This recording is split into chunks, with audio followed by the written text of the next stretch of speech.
Hello champion, मेरा नाम है चंद्रशेखर।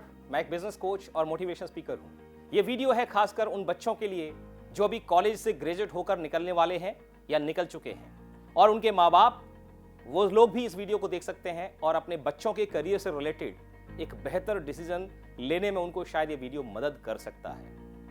आज सैकड़ों हजारों कॉलेजेस प्रोफेशनल कोर्सेज ऑफर करने वाले पूरे देश भर में हैं, और न जाने कितने लाखों बच्चे इन कॉलेजेस से बाहर निकलकर बेरोजगारों की संख्या को बढ़ा देते हैं हर साल। 90% स्टूडेंट्स इन कॉलेज से निकलने वाले वो एम्प्लॉयबल ही नहीं होते, यानी उनको डायरेक्टली नौकरी पर रखा नहीं जा सकता। और तब इन लोगों के माँ बाप या ये बच्चे परेशान होते हैं कि नौकरी नहीं मिल रही, और बेरोजगारी की संख्या में वृद्धि होने के साथ साथ नेताओं पर, सरकार पर ये इस बेरोजगारी का ठीकरा फोड़ने लग जाते हैं और डिप्रेशन थॉट्स में ये चले जाते हैं। क्या है उपाय इस बेरोजगारी की समस्या को दूर करने का, और क्या गलतियां इन बच्चों और माँ बाप से या कॉलेज वालों से होती हैं, इस पर हम लोग इस वीडियो में डिस्कशन करने वाले हैं। पहली चीज ये है कि your degree doesn't determine your destiny. आपकी डिग्री, चाहे आपने पीएचडी कर ली है या एमबीए कर लिया है बहुत अच्छे इंस्टीट्यूट से, वो केवल वो डिग्री सफिशिएंट नहीं है आपकी करियर को शुरू करने के लिए, एक अच्छी तनख्वाह को शुरू करने की गारंटी देने के लिए। तो आप इस बात को समझ लीजिए कि आपकी जो डिग्री है वो महज एक कागज का टुकड़ा है। अगर आप उस डिग्री को करने के दौरान अपने स्किल्स पर काम नहीं करते हैं, अपनी पर्सनैलिटी पर काम नहीं करते हैं, अपने ओवरऑल पर्सोना पर काम नहीं करते हैं, उस नॉलेज को एनरिच करने में काम नहीं करते जिसकी जरूरत कॉर्पोरेट को या एम्प्लॉयर्स को है। केवल आपके मार्क्स और ग्रेड ही नहीं देखे जाते हैं जॉब पर रखने के टाइम, आपका रवैया देखा जाता है, आपकी ओवरऑल पर्सनैलिटी को असेस किया जाता है, आपका विचार, आपका स्वभाव, आपका मनोभाव वो भी परखा जाता है। एक एग्जाम्पल मैं आपको दूंगा। हेनरी फोर्ड कंपनी के फाउंडर, उन्होंने 2 स्टूडेंट्स को एक बार डिनर पर बुलाया, और ये बेसिकली वो दोनों लोग थे जो एक ही कॉलेज में पढ़ते थे, एक ही क्लास में, और लगभग इक्वल उनके जीपीए यानी मार्क्स जो है, परसेंटेज या ग्रेड जो है वो लगभग बराबर थे। दोनों ही लगभग सेम हाइट, पर्सोना उनका, और अच्छा मतलब इंग्लिश वगैरह बहुत बढ़िया, कम्युनिकेशन दोनों के बहुत अच्छे थे। उनको डिनर पर बुलाया और अच्छी तरह से उन्होंने डिनर किया। जैसे ही डिनर करके वो बाहर निकले होटल से, मिस्टर हेनरी फोर्ड ने एक स्टूडेंट की तरफ हाथ बढ़ाते हुए कहा, कॉन्ग्रेचुलेशंस, यू आर हायर्ड। और दूसरे की तरफ कहा, sorry, we will not be able to pursue with you, and thank you very much for the lovely dinner. ये जो दूसरा बच्चा है, इसको बड़ा अटपटा लगा। उसने थोड़ा सा हिम्मत जुटाई और पूछा, मिस्टर फोर्ड, आपने इस पूरे डिनर के दौरान कोई न तो इंजीनियरिंग की बात की हमसे, ना ही कारों के बारे में पूछा, फिर कैसे डिसाइड किया कि आप मेरे दोस्त को हायर करेंगे और मुझे नहीं? प्लीज।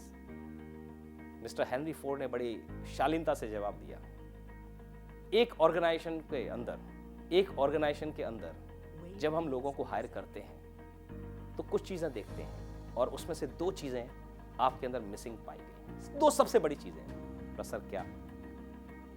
बोला कि आपके पास जब सामान आया खाने पीने का, मैं देख रहा था टेबल पर, तो आपका जो दोस्त है, पहले उसने उस सामान को, उस खाने की चीज को चखा, और जब चखने के बाद उसको कम लगा नमक, तब उसने नमक डाला।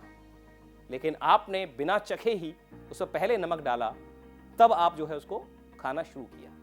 तो जिंदगी में मैं उन लोगों को प्रेफर करता हूं जो पहले चीजें ट्राई करते हैं, जब उसमें फेल होते हैं तब उसमें एफर्ट चेंज करते हैं, बदलाव लेकर आते हैं, पर आपने पहले बदलाव लाए तब आप उस चीज को ट्राई कर रहे हो। It is a symbol, it is a sign of failure. Number 2, जितने भी वेटर्स वहां थे, जब भी ये व्यक्ति आया, he was most humble with them. न सिर्फ ये मेरे से बात करते हुए हम्बल था, पोलाइट था, बल्कि हर वेटर को, वेट्रेस को thank you, sorry, thank you very much, इस तरह की शब्दों से ये नवाज रहा था, और बड़ी हम्बलनेस के साथ इसने उनके साथ व्यवहार किया। लेकिन आप सिर्फ मुझसे बात करते समय आप पोलाइट थे, वो लोग तो आपको जैसे दिख ही नहीं रहे थे। आपके बगल में कोई व्यक्ति खाना लगा रहा है, आपने कटसी के तौर पर उसे 2 शब्द थैंक यू के नहीं बोले। ओके, हम केवल अगर हायरार्की देखकर हमसे बड़ा है तो उसके प्रति विनम्र रहेंगे, उसको सम्मान देंगे, ये गलत थिंकिंग है और ऐसे व्यक्ति ऑर्गेनाइजेशन में अच्छे लीडर नहीं बन सकते और ऐसे लोग हम टीम में रख नहीं सकते। तो एक व्यक्ति की डिग्री वो डिटरमाइन नहीं करेगी कि वो नौकरी में रखा जाएगा, उसका करियर शानदार होगा या नहीं। उसका स्वभाव, उसका व्यवहार और ये जो चीजें ये कहलाती हैं पर्सनैलिटी। और पर्सनैलिटी इंटरनल और एक्सटर्नल दो अलग अलग फैक्टर्स हैं। दूसरे वीडियो में आपको ये सब चीजें सीखने को मिलेंगी कि पर्सनैलिटी को किस तरह से आप इंप्रूव कर सकते हैं और पर्सनैलिटी के बारे में डिटेल में आप आने वाले वीडियो की सीरीज में आपको मिलेगा। तो degree doesn't determine your destiny. तो क्या डिटरमाइन करता है? डिटरमाइन करता है आपका एटीट्यूड, आपका रवैया, आपके सॉफ्ट स्किल्स, आपकी ह्यूमिलिटी, आपका हम्बलनेस, कितना पैशन है, कितना जोश है आपके अंदर, काम के प्रति क्या रवैया है, जिंदगी के प्रति कितनी सकारात्मकता आप अपने अंदर समेटे हुए हैं, लोगों के प्रति व्यवहार कैसा है। इन सब चीजों को देखकर आपकी जिंदगी में, करियर में आपको सफलताएं मिलती हैं। तो जो बच्चे कॉलेज में केवल किताबी ज्ञान में लगे रहते हैं, उनको मार्क्स केवल पासिंग मार्क्स चाहिए, अच्छे ग्रेड लेकर आने पर जिनका जोर रहता है माँ बाप का और बच्चों का, वो बच्चे बहुत ज्यादा सक्सेसफुल नहीं हो पाते हैं। आपको एक्स्ट्रा करिकुलर पर ध्यान देना चाहिए, अपनी पर्सनैलिटी को, अपने नॉलेज को, अपने ब्रेन को एक्सपोजर दीजिए अलग अलग तरह की नॉलेज से, तब जाकर आप बहुत बेहतरीन प्रोफेशनल बन पाएंगे। यह है इस वीडियो का खास मैसेज जो मैं आप सभी लोगों के लिए देना चाहता हूं, that your degree doesn't determine your destiny but your attitude, your personality and other things. Thank you very much. Keep shining, keep growing, all the best. Subscribe करें हमारे YouTube चैनल साधना गोल्ड को और पाएं वीडियो सबसे पहले। और हाँ, bell icon दबाना ना भूलें।